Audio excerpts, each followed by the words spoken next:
नमस्कार दोस्तों, आज मैं आपके सामने लेकर आया हूँ सी लैंग्वेज की एक वीडियो। इसमें आप जानेंगे कि हम दो वैल्यूज़ को आपस में इंटरचेंज कैसे करते हैं, यानी कि वेब टू यानी write a program to swap two numbers.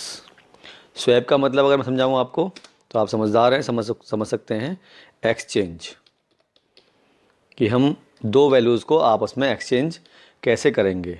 यानी अगर a इक्वल 10 है और b इक्वल 20 है तो बाद में आफ्टर स्वैपिंग ये वैल्यूज़ हो जानी चाहिए a equal 20 and b equal 10। ये हमारा आज का टास्क है। तो इस टास्क के लिए हमें क्या करना चाहिए, हमें जो अपनी हेडर फाइल्स हैं उनको इंक्लूड कर लेना चाहिए। वो बखूबी आप लोग जानते हैं पहले से ही, इतना बताने की मुझे ज़रूरत नहीं है। हम इंक्लूड कर रहे हैं stdio.h फाइल को।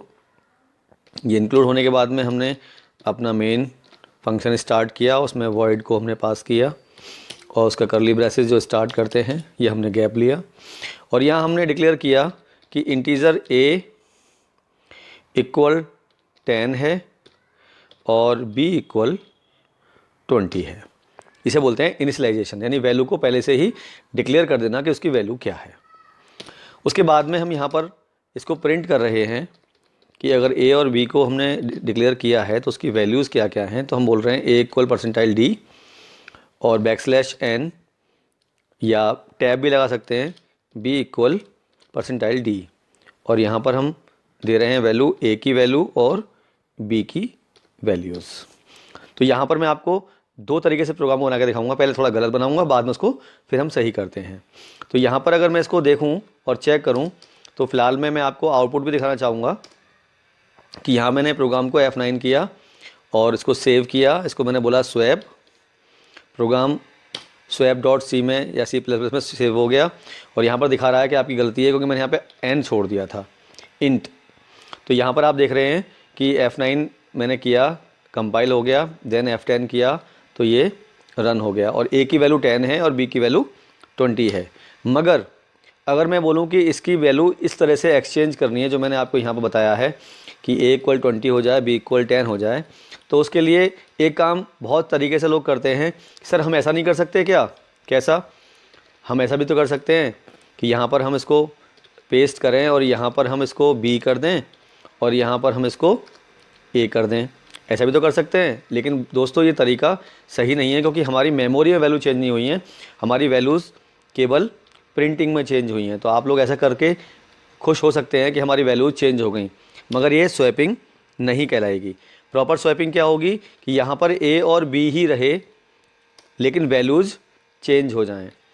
दोस्तों आपको पता होगा कि जब हम दो ग्लास में अलग अलग आइटम लेके चलते हैं तो एक ग्लास में दूध है और एक ग्लास में सपोज पानी है, तो हमें जिस ग्लास में दूध है उसमें पानी करना है, जिसमें पानी है उसमें हमें दूध करना है। तो हमें तीसरी ग्लास की आवश्यकता पड़ेगी क्योंकि दो ग्लास आपस में एक्सचेंज करने के लिए हमें थर्ड ग्लास जो खाली होगा ज़रूरत पड़ेगी। और पहले हम दूध को थर्ड ग्लास में उल्टेंगे पलटेंगे, तब पानी का ग्लास दूध वाले ग्लास में पलटा जाएगा। यानी कि हम लोग यहाँ पर थर्ड वेरिएबल लेके चलेंगे, that is called C.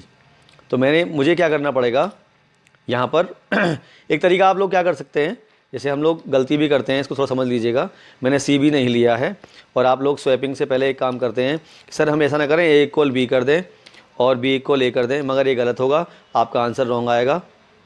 Sorry, F9 किया और F10 किया तो दोनों में ही 20 आ रहा है। यानी आप देख पा रहे होंगे कि a इक्वल भी 20 आ रहा है और b इक्वल भी 20, बिकॉज ऑफ जब आपने a के अंदर b की वैल्यू रखी तो a की अपनी वैल्यू खो चुकी, यानी उसको ओवरराइट कर दिया b ने, तो b में भी फिर a की वैल्यू b वाली ही आएगी। तो आपका आंसर आपको ऐसा दिखाई देगा। तो ये तरीका सही नहीं दोस्तों, इसको हमें थर्ड वेरिएबल के साथ करना पड़ेगा। तो हम लोग यहाँ पे लिख रहे हैं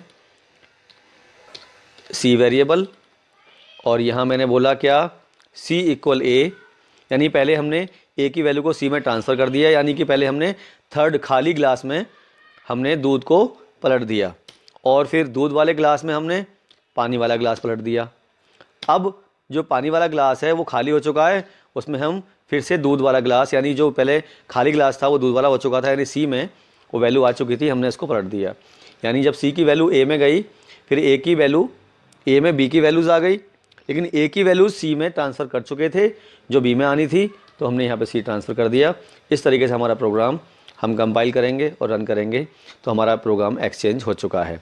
स्वैप में हमने यहाँ \n नहीं लगाया था, जो कि रह गया गलती से। अगर हम लगा देंगे तो हमें प्रोग्राम इस तरह दिखाई देगा, दैट इज़ कॉल्ड स्वैपिंग। और एक आध और एक्स्ट्रा लगा सकते हैं ताकि थोड़ा सा और बेटर दिखाई पड़े, वो हमारे ऊपर डिपेंड है हम कितना स्वैपिंग करना, कितना उसमें गैप करना चाहते हैं। इस तरह से प्रोग्राम आपका स्वैपिंग का दोस्तों ये तैयार हो गया। ए की वैल्यू 10 थी, बी की 20 थी, जो कि अब ए की 20 हो चुकी है, बी की 10 हो चुकी है। इस तरीके से आप बहुत आराम से इजीली स्वैपिंग कर सकते हैं। ये पूरा स्वैपिंग का प्रोग्राम है। चाहते हैं तो आप इस प्रोग्राम का पूरा फ़ोटो स्क्रीनशॉट ले सकते हैं और अपने रिकॉर्ड में इसका प्रिंट आउट भी लगा सकते हैं या फिर कॉपी पर नोट कर सकते हैं। ये थी खबरें आज तक, इंतज़ार कीजिए कल तक। और हाँ, शेयर और सब्सक्राइब करना मत भूलिएगा, लोगों को बताइएगा चैनल के बारे में, इससे आपको भी फ़ायदा होगा, नई नई वीडियो आपको मिलेंगे। Thank you very much.